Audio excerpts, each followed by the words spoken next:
Hey, writers!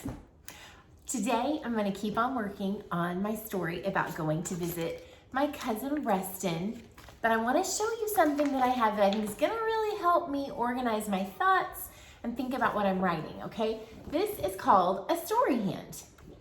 On my story hand, you can see a picture of characters, you can see a picture of a setting, and you see the numbers 1, 2, 3. So this is going to show me that I need to always remember to include characters in my story. I need to always include the setting in my story. And I need to include at least 3 things that happen. Okay? So I'm going to read through my story again, and we're going to see if I've got all of that. I flew on a plane to see my cousin. David and Sheila came too. So I've got my characters and my setting, right? You know what I might go back and add? That when we were on the plane, we were flying to London, because that's kind of a big important thing. We were going far, and that's where we ended up. Okay, and I've got, we went to high tea. So I've got one thing that happened, we flew on a plane. I've got a second thing that happened, we went to high tea. So that's only 2 things. I need a third thing. So I'm gonna turn the page, and I wanna be really careful. I don't wanna skip any pages. Okay, and on my 3rd page, I need to write a 3rd thing that happened. And honestly, we did a lot on this trip. I could think of a bunch of things, but I know one thing that we did that I really enjoyed was we rode around London on a big red double-decker bus. We drove through the city and we learned all about things. So I think that's what I'm gonna put for my 3rd page.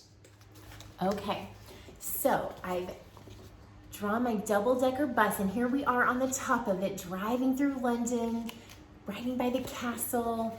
And what I'm gonna write is, we rode a double-decker bus.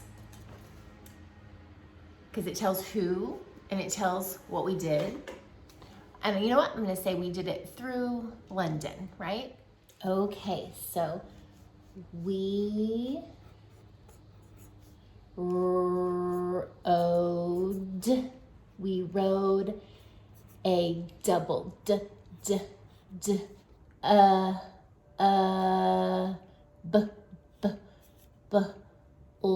double decker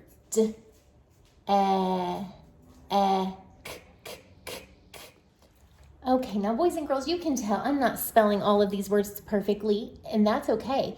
What I'm doing is I'm stretching out the sounds. If I don't know how a word is spelled, that's okay, as long as I write down the sounds that I hear. But we rode a double-decker, and I'm gonna tell you that when you hear the k sound in the middle of a syllable, or at the end of a syllable, or the end of the word, it's usually not just the C and not just the K, but both of them together. I'm gonna put the CK here. Decker. We rode a double-decker bus through London. We rode a double-decker bus through London. And I've got my period at the end. I'm starting with a capital W because the sentence always starts with a capital letter. We rode a double-decker bus through London. Writers, today you're gonna do what I just did.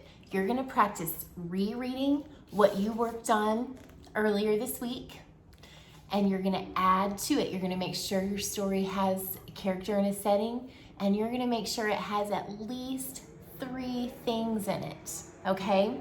So just like in mine, we flew on a plane, and then we went to high tea, and 3rd, we rode on a double-decker bus, okay? Now, that says 3.